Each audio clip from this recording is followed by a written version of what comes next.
আল্লাহ পাকের শুকরগুজারি আদায় করছি। আল্লাহ তাআলা হয়তো আজকে আমাদেরকে সুযোগ দিয়েছেন, নতুন একটা জীবন আল্লাহ রাব্বুল আলামিন আমাদেরকে হয়তো দান করেছেন। পুরো ঢাকা শহরের জন্য যে একটা কম্পন সৃষ্টি হয়েছে, শুধুমাত্র এই কম্পন টেকটনিক প্লেট থেকে সৃষ্টি হওয়া একটা ভূমিকম্পন নয়, এটা আল্লাহ রাব্বুল আলামিন আমাদেরকে জাগরিত করেছেন। আল্লাহ তাআলা বুঝায় দিয়েছেন এই মাটির মালিক একমাত্র শুধুমাত্র কেবলমাত্র আল্লাহ সুবহানাহু ওয়া তাআলা। যেভাবে ভূমিকম্পে কেঁপে উঠেছে, কেউ হয়তো খানা খাইতেছিল, কেউ হয়তো রেস্ট নিচ্ছিল, ঘুমাচ্ছিল, কেউ হয়তো নামাজে আসার জন্য প্রস্তুতি নিচ্ছিল। আল্লাহ তাআলা এই মুহূর্তে একটা ভূমিকম্প দিলেন, পুরো ঢাকা শহরটা এমন ভাবে নড়ে চড়ে উঠছে, এই উঠার আওয়াজটা এমন ভয়ঙ্কর ছিল, চতুর্দিকে মানুষের শুধু চিৎকার ছিল। সব দিকে রাস্তাঘাটে মানুষ বের হয়ে পড়েছে, চিৎকার করতেছিল। এই পর্যন্ত অনেক বিল্ডিং এর খবর পাওয়া যাচ্ছে যেগুলো ধসে পড়েছে, যেগুলো হয়তো একটু বাঁকা হয়ে গেছে, ফাটল ধরেছে। ভূমিকম্পের মাত্রা তেমন বেশি না হলেও ক্ষতির মাত্রা অনেক। এর চাইতে বড় সতর্কীকরণ আল্লাহর পক্ষ থেকে অনেক বড়। এই যে আল্লাহ সুযোগ দিয়ে আজকে আমাদেরকে এখানে বসার সুযোগ দিলেন, আমরা মালিকের দরবারে শুকরগুজারি আদায় করছি, পড়ছি আলহামদুলিল্লাহ। আল্লাহকে মানুষ চিনে কখন? বান্দা যখন ঠিক বিপদের মুহূর্তে পড়ে যায়, আল্লাহ পাককে চিনে ঠিকই। وَإِذَا غَشِيَهُم مَّوْجٌ كَالظُّلَلِ دَعَوُا اللَّهَ। বান্দা যখন বিপদে পড়ে যায়, মুসিবতের মধ্যে পড়ে যায়, যাওয়ার মতো বান্দার যখন কোনো জায়গা থাকে না, ওই মুহূর্তে যার নাম অকপটে মনে হয়ে যায় তিনি কে? আল্লাহ পাক আজকে আমাদেরকে মনে করায় দিলেন, সজাগ হও, ইস্তাইকিযু, জাগ্রত হয়ে যাও, সজাগ হয়ে যাও তুমি তোমার রবের জন্য। আল্লাহ তাআলা আমাদেরকে আজকে জাগ্রত করার জন্য একটা ভূমিকম্প দিলেন। হাদিসের ভিতরে ভূমিকম্পের যে কারণগুলা পাওয়া যায়, যে আয়াতে কারিমা আমি তেলাওয়াত করেছি, এই আয়াতে কারিমা থেকে একটু যদি অনুধাবন করার চেষ্টা করেন, আওয়ালা ইয়ারাউনা আন্নাহুম, তারা কি দেখে না নিশ্চয়ই তাদের উপরে ইউফতানুনা ফি কুল্লি আমিন মাররাতান আও মাররাতাইন, প্রত্যেকটা বছরে আমি আল্লাহ রাব্বুল আলামিন বড় বড় এক অথবা দুইটা পরীক্ষা নিয়ে থাকি। তাহলে বলেন, প্রত্যেক বছরে আল্লাহ তাআলা পরীক্ষা নেন কয়টা? বড় বড় এক অথবা দুইটা পরীক্ষা আল্লাহ তাআলা নেন। উদ্দেশ্য হচ্ছে সুম্মা লা ইয়াতুবুনা ওয়ালা হুম ইয়াযাক্কারুন, এরপরেও তোমরা তাওবা করে আমি আল্লাহর দিকে আসো না, আমার একটু স্মরণ করো না। আজ যদি তাওবা করে আল্লাহকে স্মরণ করে বেনামাজি যদি নামাজি হয়ে যায়, মদখোর মদদ্বীপ জেনাকার বেপরদানিশীন নারীরা যদি পর্দানিশীন হয়ে যায়, সমাজ থেকে যিনি ভূমিকম্প উঠায় নিবেন তিনি কে?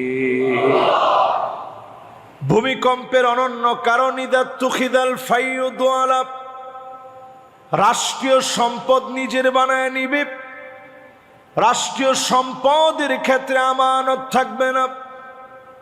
রাষ্ট্রীয় সম্পদ যখন বক্ষণ করা হবে, ভূমিকম্প চলে আসবে। রাষ্ট্রীয় সম্পদের হিসাব না থাকা, রাষ্ট্রীয় সম্পদের হিসাব সংরক্ষণ না করা, জনগণকে ঠকানোর কারণে ভূমিকম্প হয়। আমার মনে হয় বাংলাদেশের মতো জনগণকে ঠকানো হয় এমন কোন রাষ্ট্র পৃথিবীর ভিতরে খুঁজে পাওয়া যাবে না, ঠিক কিনা বলে? সব সবচেয়ে বেশি জনগণ এদেশে ক্ষতিগ্রস্ত। মানুষের ব্যবসা বাণিজ্য, জনজীবন এখন হুমকির মুখে। এই যে অবস্থা, এটা পৃথিবীর ভিতরে ভূমিকম্প আসার অনন্য কারণ। ওয়াল ফাইয়ুদু আলা ইযা তুখিযাল ফাইয়ুদু আলা ওয়াল আমানাতু মাগনামা, আমানতদারি থাকবে না, মানুষের ভিতরে আমানতদার খুঁজে পাওয়া যাবে না। এখনকার সময় মিলা দেখেন, 100 জনের ভিতরে আপনি টার্গেট নিয়ে খুঁজে দেখেন, আপনি যদি ওই লোকটার সঙ্গে লেনদেন করেন, ওই লোকটাকে আপনি লেনদেনে ছাপ পাবেন না। কারো কাছে যদি আপনি কর্জে হাসানা দেন, কাউকে সওয়াবের নিয়তে দিলেন, এই টাকা আপনি ফেরত পাবেন না। তার মানে দাঁড়ালো আমানতের খেয়ানত হবে চতুর্দিকে। এখন আমানতদার খুঁজে পাওয়া যায় না। একটা সময় ছিল ব্যাংক ব্যবস্থা ছিল না, মানুষ মানুষের কাছে আমানত রাখত, ঠিক যেইভাবে আপনি রাখতেন চাওয়া মাত্র সেইভাবে ফিরিয়ে দিত। এর নাম আমানত। দিন দিন আমানত জমিন থেকে উঠে যাচ্ছে, ঠিক কিনা বলে? এই জন্য আজকের দুনিয়ার ভিতরে ভূমিকম্প আসতেছে। নবী আলাইহিস সালাম বলেন, যাকাতু মাগরামা, যাকাতকে মানুষ অভিশাপ বলে মনে করবে। এই যে ঢাকা শহরে যারা আমরা আছি, আমরা কয়জন মানুষ যাকাত দিই?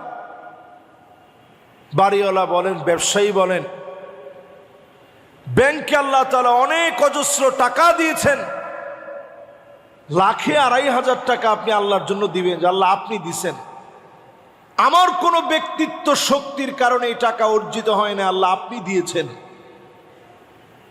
যাকাত আপনি খুশি মনে দিবেন, আল্লাহ আপনি টাকা দিয়েছেন, আমার কোনো বড়ত্ব, কোনো মালিকত্ব কিচ্ছু নাই, সব আল্লাহ আপনি দিয়েছেন।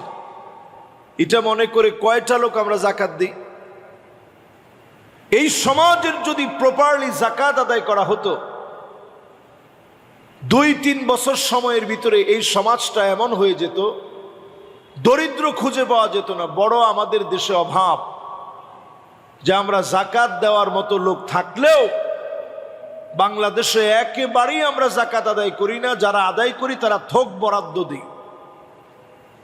এরপরে যদি বলি যাকাত তো দিলেন না, না হুজুর আলহামদুলিল্লাহ দান করি তো। আপনি যদি শত শত কোটি টাকাও দান করেন, হিসাব ছাড়া যাকাত দিই, এই দানের জায়গায় থাকবে, কিন্তু যাকাতের গুনাহ কোনোভাবেই আল্লাহ মাফ করবে না, ঠিক কিনা বলেন? এবং যাকাতটা এত মারাত্মক, জাহান্নামকে আল্লাহ টেনে নিয়ে আসবেন। আপনি চিন্তা করেন শব্দ চয়ন, ইয়াউমা ইউহমা আলাইহা ফি নারি জাহান্নাম, জাহান্নামকে আল্লাহ নিয়ে আনবেন, হাজির করাবেন, মানুষের সামনে সেদিন দাঁড় করাবেন। আল্লাহ পাক সেদিন বলবেন, গোলাম এই হচ্ছে সেই জাহান্নাম, এই হচ্ছে সেই জাহান্নাম, যেই জাহান্নাম আজকে তোর জায়গা হবে। সেই জাহান্নামের ভিতরে সেদিন সম্পদগুলাকে উত্তপ্ত করা হবে। এরপরে আপনার কপালের ভিতরে, চেহারার ভিতরে, আপনার পিঠের ভিতরে, পেটের ভিতরে সেদিন সেকা দেওয়া হবে। হাদা মা কানাসতুম লিআনফুসিকুম, আল্লাহ পাক সেদিন বলবে, এই তোর সম্পদ, যেই সম্পদ তুই দুনিয়ার জীবনে গচ্ছিত করে রেখেছিলি, জনগণকে ঠকায়া, অধিকার থেকে বঞ্চিত করে এই সম্পদ তুই গচ্ছিত করে রেখেছিলি। এই সম্পদ সেদিন গচ্ছিত করে রাখার কারণে মানুষগুলা সেদিন আল্লাহর আদালতে ধরা পড়ে যাবে। যাকাতের কারণে এই জমিনের ভিতরে ভূমিকম্প হয়, ভূমিকম্প হবে এই জমিনের ভিতরে। ওয়াতুল্লিমাদ-দীনু ওয়াতুল্লিমাল ইলমু লিগাইরিদ্দিন, মানুষ আলেম হবে, নিজের অনেক বড় আলেম বলবে, এজন্য। আল্লাহু আকবার। এই অংশটা আসলে আমাদের নিজেরে বড় অপরাধী মনে হয়। দুনিয়ার জীবনে পাই না এরকম খুব কম জিনিস আমি দেখি। আল্লাহ তাআলা সব সম্মান ইজ্জত সব আমাদেরকে দিছেন। কিয়ামতের দিন কত আলেম আল্লাহর কাছে ধরা পড়ে যাবে। ওয়াতুল্লিমাল ইলমু লিগাইরিদ্দিন, দিন শিখছে, আলেম হয়েছে, শুধুমাত্র দুনিয়ায় আমারে আলেম বলবে, দুনিয়া আমারে খতিব সাহেব বলবে, দুনিয়ায় আমারে মুফাসসিরে কোরআন বলবে, দুনিয়া আমারে অনেক বড় আলেম মনে করবে। এই জন্য যারা আলেম হবে আল্লাহর আদালতে তারা ধরা পড়ে যাবে। এখন যারা এই মুহূর্তে শুনছেন, দুনিয়ায় আমরা ইলম যারা শিখি, মাদ্রাসার অনেক তালিবুল ইলম এই মসজিদে আসেন, এখানে অনেক উলামায়ে কেরামের সমারোহ সমাবেশ হয় প্রতি জুমাবারে। আমরা যারা আলেম হওয়ার চিন্তা ভাবনা করি, আলেম হতে হবে শুধুমাত্র আল্লাহর জন্য। ছাত্র জীবনে আমার বড় খেয়াল পড়ে, সবাই জিজ্ঞাসা করতেন যে দেশে গিয়ে কি করবি, তো আমি এক বাক্যে বলতাম, যদি আল্লাহ খাওয়া খুশি থাকে আমাদের খুশি থাকতে হবে, যদি আল্লাহ খাওয়া খুশি না থাকে, না খাওয়া খুশি থাকে, আমি তো গোলাম। না খেয়ে খুশি থাকার নামই হচ্ছে গোলাম হওয়া। আমি যদি আল্লাহর গোলাম হই, আমি যদি আলেম হই, আমাদের যারা আকাবের ছিল, ইমাম শাফিঈ আলাইহির রাহমা, মানুষ তরমুজটা খেয়ে ফেলে দিতেন, আল্লাহু আকবার, ওই তরমুজটাকে উনি রাত্রিবেলায় কুড়ায় এনে ধুয়ে অবশিষ্টাংশ যেটা বাকি রয়ে গেছে, এই তরমুজের অংশ, এই খোসা, এই ছালগুলা উঠায় উঠায় খাইতেন। সেই ইলম আল্লাহ তাআলা আলেমদেরকে দিয়েছে।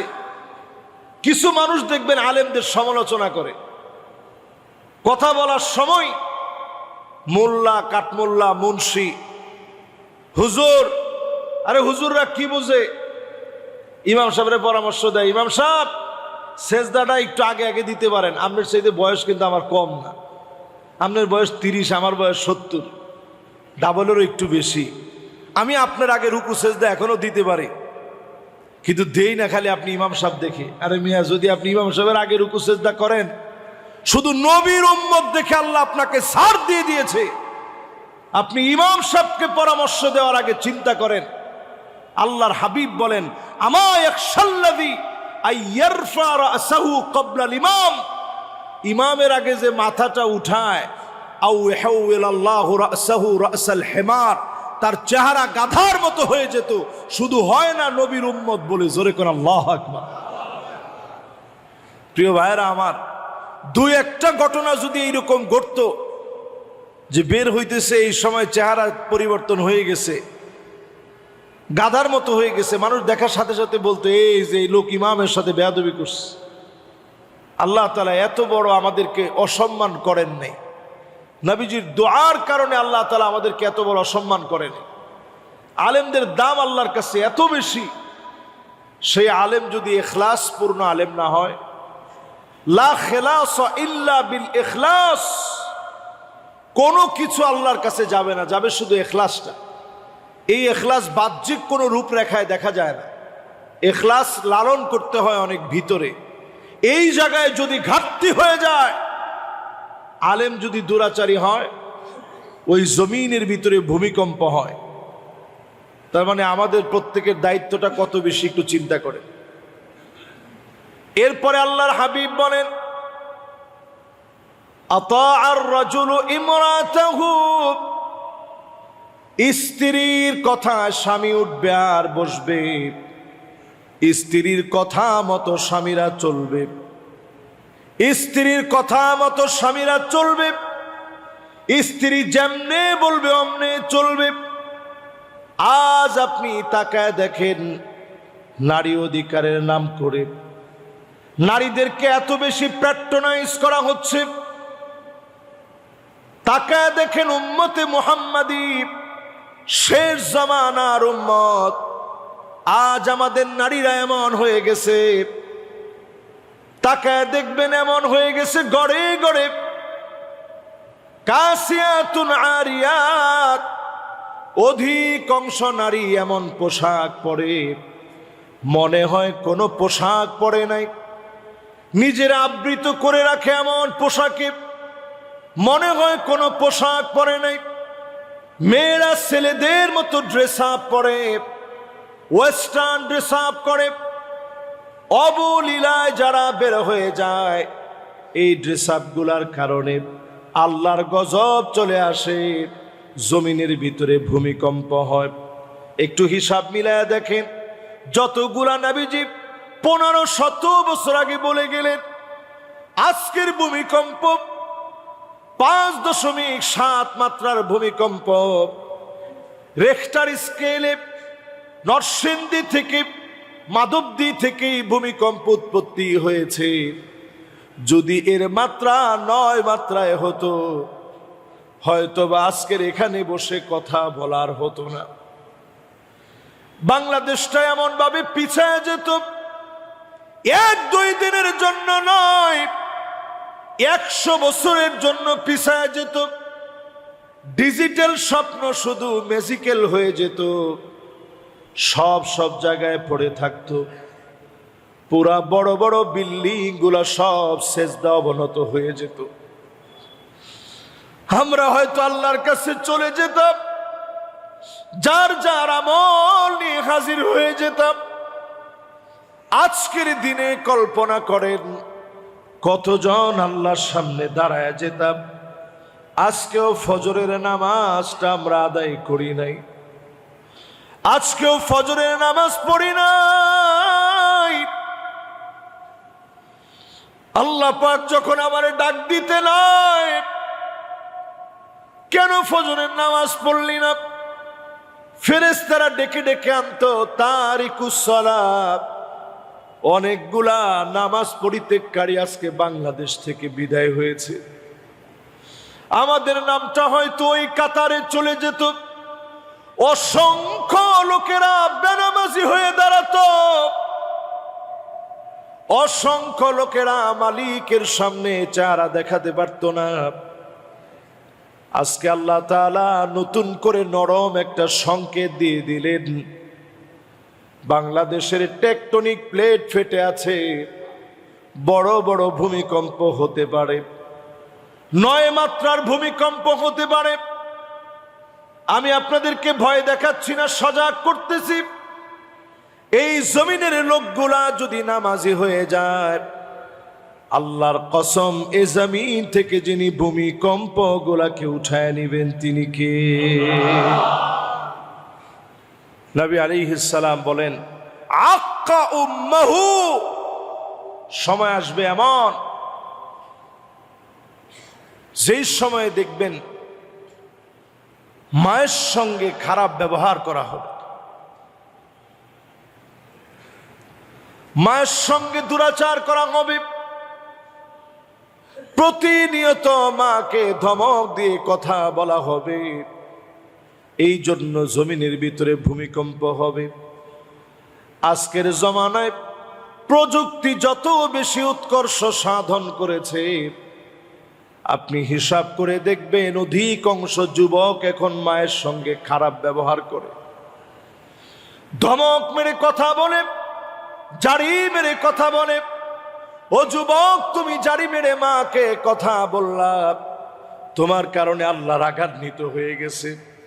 আজকের ভূমিকম্প একদিনে হয় নাই, একদিনে ভূমিকম্পটা হয় নাই, তোমার দীর্ঘদিনের বদ আমলের কারণে ভূমিকম্প হয়েছে। আকসা আবাহু, বাপকে দূর দূর করে সন্তান তাড়ায় দিবে, বাপেরে বড় বোঝা মনে করবে। আজকে অসংখ্য সন্তান আছে বাপেরে বোঝা মনে করে, বাপেরে কখনো মূল্যায়ন করে না। বাপটা তো এমন, এই পৃথিবীর ভিতরে একজন মানুষ এমন আছে যে তোমারে দেখতে চায়, তুমি তার চাইতে অনেক বড় হবা। আমি দেখতে চাই আমার ছেলে আমার চাইতে বড় আলেম হবে, আমার চাইতে বড় জায়গায় বসবে। প্রত্যেক বাপ দেখতে চায় তার চাইতে তার সন্তান ভালো কিছু করবে। বাপ তো এমনই হয়, যে বাপেরা এত আদর করে তিল তিল করে সন্তানগুলারে বড় বানায়, এই সন্তানেরা অনেকেই বাপরে ভুল বুঝে, বাপরে পর মনে করে, দূর দূর করে বাপরে তাড়ায় দেয়। নবী আলাইহিস সালাম বলেন, আদনা সাদিকহু, বন্ধুরে বড় আপন মনে করে। করেনি? এই সমাজের ভিতরে বন্ধু যা বলে, আহা, সমাজের অবস্থা এমন হয়ে গেছে, বন্ধু যা বলে তা। আল্লাহু আকবার। এই যে যা যা রাসূল বলে গেছে 1500 বছর আগের কথা, একটু মিলায় দেখেন তো, আজকে থেকে 50 বছর আগে কয়টা মিলতো আর এখন কয়টা মিলে? আজকে থেকে 50 বছর আগে বাপ যে খাটের মধ্যে বসতো, আমরাই তো এই খাটের ভিতরে বসি নেই। বাপ বসছে, আমরা দাঁড়ায় রইছি। আব্বা যতক্ষণ না বলছে বাজান বস, এরপর আব্বা যখন বলতো বাজান বস বস, অসুবিধা বস।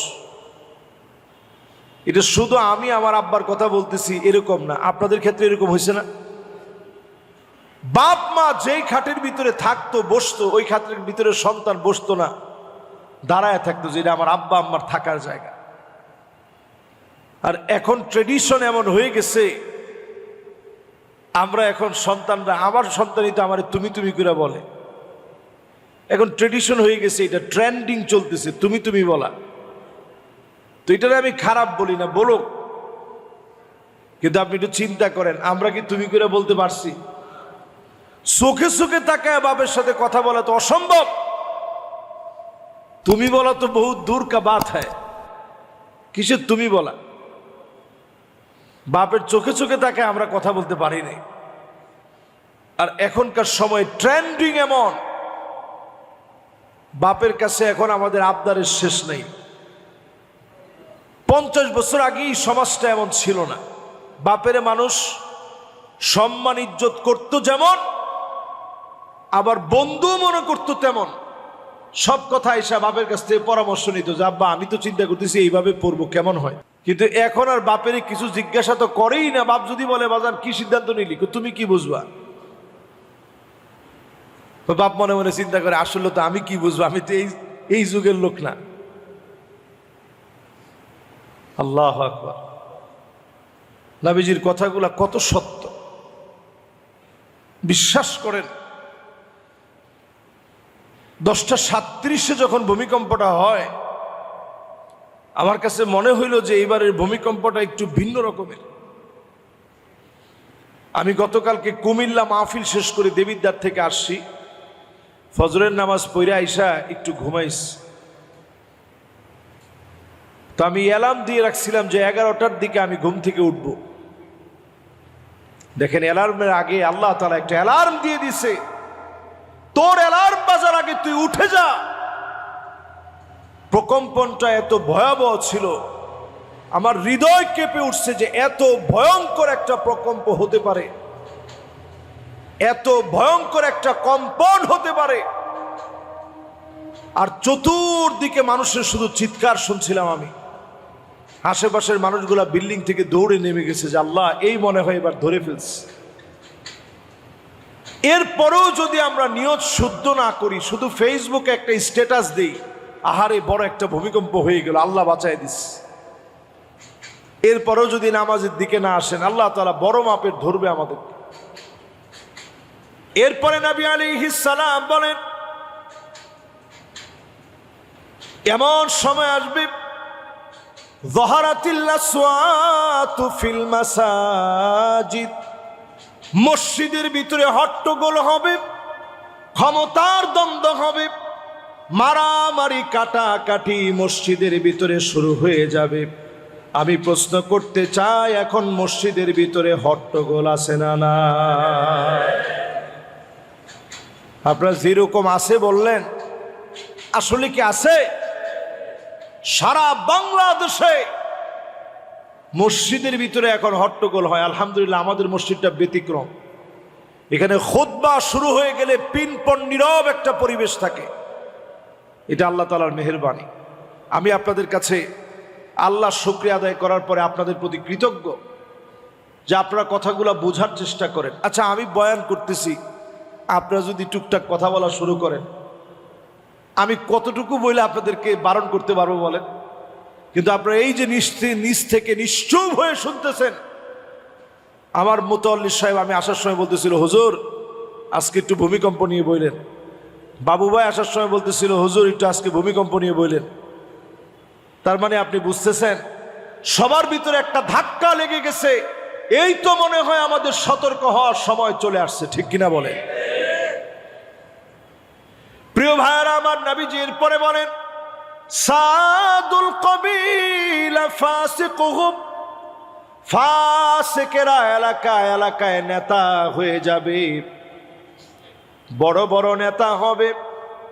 জাইমুল কওমে আরজালুহুম, বড় বড় নেতা হবে, বড় বড় দুশ্চরিত্র।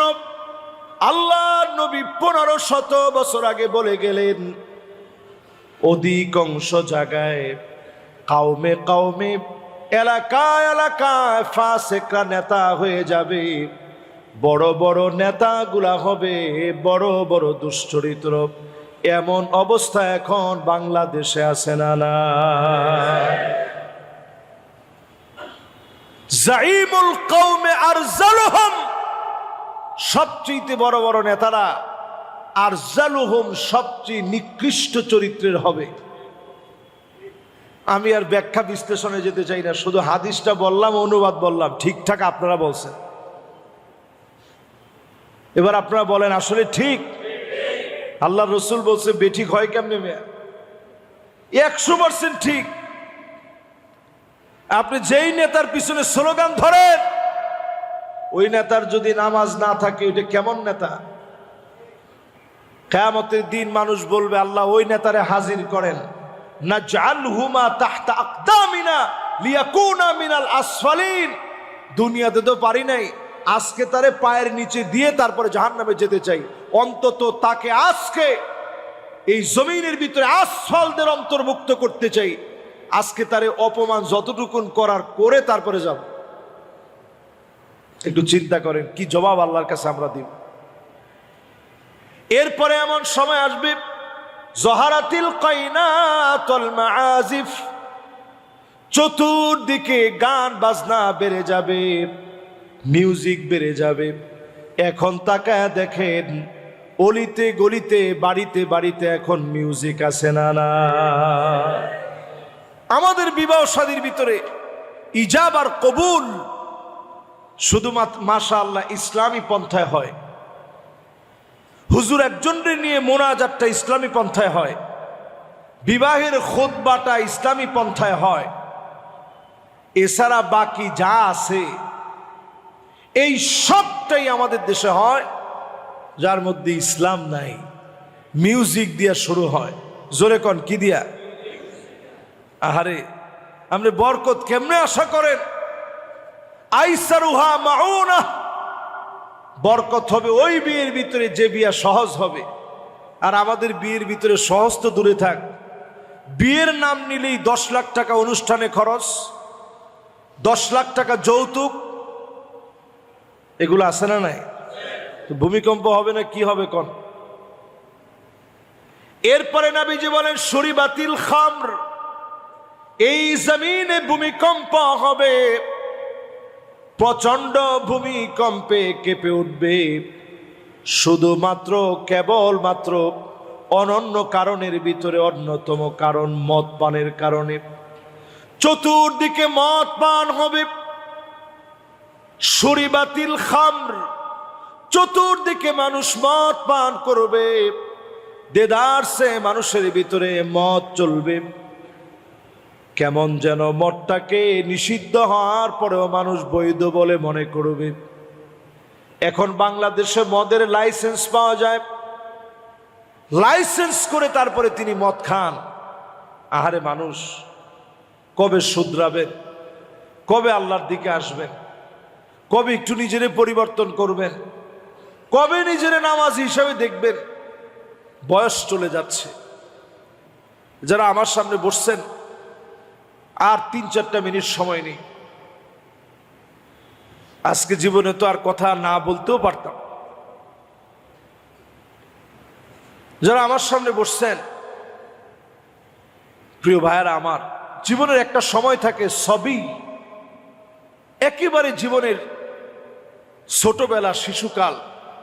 তখন হামাগুড়ি দিতে মজা লাগে, বাপের হাতে ধরে হাঁটতে মজা লাগে, জীবনের কোনো টেনশন নেই।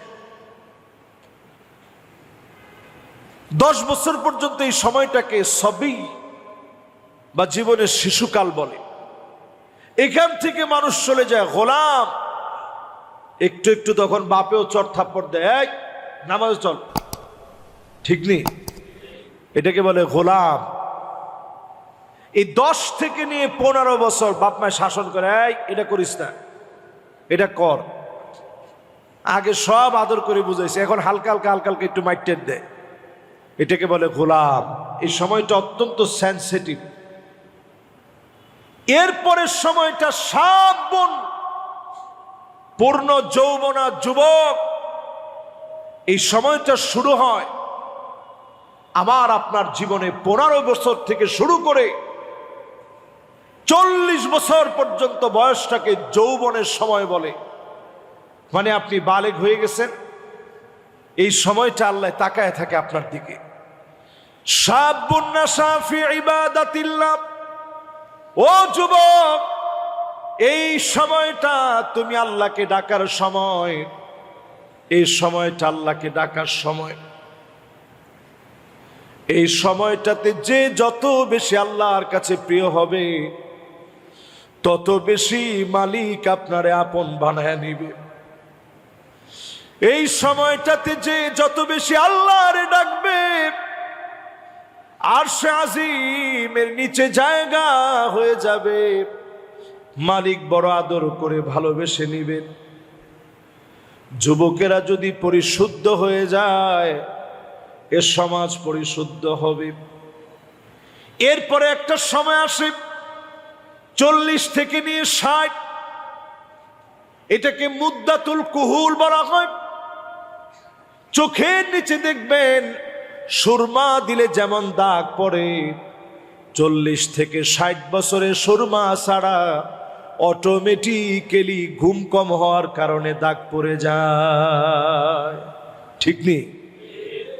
সুরমা লাগে না, তাকাইলে দেখবেন চোখের নিচে কালো হয়ে গেছে, চোখটা ফুলে গেছে। 40 থেকে 60 এই বছরটা মুদ্দাতুল কুহুল, এটা অটোমেটিক্যালি সুরমা দেওয়া থাকে আল্লাহর পক্ষ থেকে। এরপরে অনেকে ওইটা ঢাকার জন্য আলগা একটা সুরমা দেন, দিলে কোনো খারাপ না, দিবেন। চোখের নিচে ফুলে গেছে, কালো হয়ে গেছে, তখন চিন্তা করেন একটু সুরমা দিয়ে রাখি। এই বয়সটা মানুষের জীবনে চলে আসে। এরপরের বয়সটা 60-এর উপরে। সুম্মা নুআম্মিরুহু নুনাক্কিসুহু ফিল খালক, সৃষ্টির ভিতরে দুর্বলতা চলে আসে, শরীরটা দুর্বল হয়ে যায়, চাইলে আগের মতো সব এখন আর করতে পারেন না। আগের মতো আর শরীরে শক্তি পাওয়া যায় না। এই 60 থেকে নিয়ে ঊর্ধ্ব যতদিন পর্যন্ত আপনি বাঁচবেন, এ বয়সটার নাম শাইখুন, বৃদ্ধ বয়স, বার্ধক্যের কাল এটি। আজকে এখানে যারা যারা বসছেন, এখনো নামাজের দিকে আসেন নাই, শুধুমাত্র ভূমিকম্প না, ফালইয়ারতাকিবু ইনদা যালিকা রিহান হামরা, বাতাসের সঙ্গে আগুন আসবে, ফায়ার সার্ভিস দিয়ে কোনো লাভ হবে না, ফায়ার ব্রিগেড দিয়ে কোনো লাভ হবে না, দাউ দাউ করে জ্বালায় পুরা সারখার করে দিবে। ফালইয়ারতাকিবু ইনদা যালিকা রিহান হামরা, চতুর্দিকে দাউ দাউ করে আগুন জ্বলবে। এরপরে ভূমিকম্প হবে,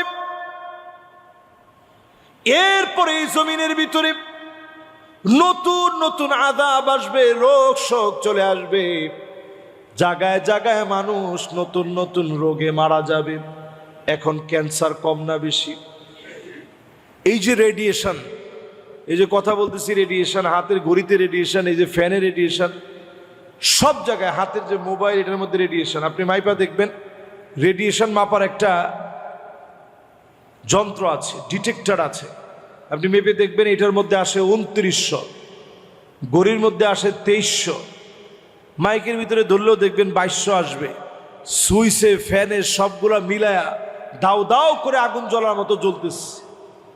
শরীর 1 সেকেন্ডে নিতে পারে 300 রেডিয়েশন, সেখানে 1000 রেডিয়েশন আপনাকে প্রতিনিয়ত মারতেছে। ছোট বাচ্চাদের 10 গুণ বেশি ক্ষতি হয়, তাদের মস্তিষ্কের খুলিটা নরম থাকে। এই যে রেডিয়েশন আমাদেরকে প্রতিনিয়ত আঘাত করতেছে, মানুষ নতুন নতুন রোগে আক্রান্ত হচ্ছে, সব আমরা হাত দিয়ে কামাই করতেছি। আল্লাহর কাছে আমরা পানাহ চাই, আল্লাহ যেন আমাদেরকে আজকে যেভাবে একটা নতুন হায়াত দিলেন, আল্লাহ যেন আমাদেরকে নামাজি বানান।